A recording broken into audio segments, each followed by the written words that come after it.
But I'm curious, what inspired you to pursue not a full career, but at least an entry point Yeah. into the corporate world in technology? What was kind of the inspiration behind that? Yeah. So I grew up in China, and there was a very heavy and almost exclusive emphasis on STEM, which, science and technology, engineering type of education as well as career path. And so things changed significantly today. You look at the makeup of students, what is that they study today coming out of China?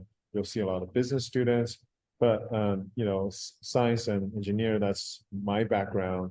And my first career in the United States was after I got my master's degree in computer science. And so naturally, I went work for a software company.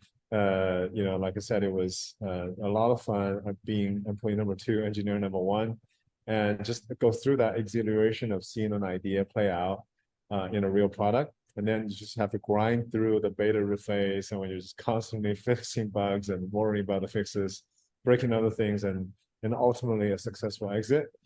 So that was a lot of fun. And interestingly, our tiny startup got acquired quickly by a public company at the time in San Jose.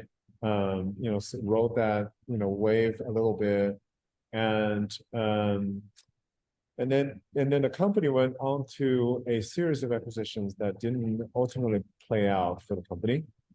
And so, sort of come, a full circle when I joined MX, heading up the corporate development, my job was to look at investment and acquisitions to make sure that they're successful for a large scale startup. So I thought it was kind of interesting. And and then there was a detour in terms of, later on, I sort of moved away from technology a little bit, but I'll get to that later.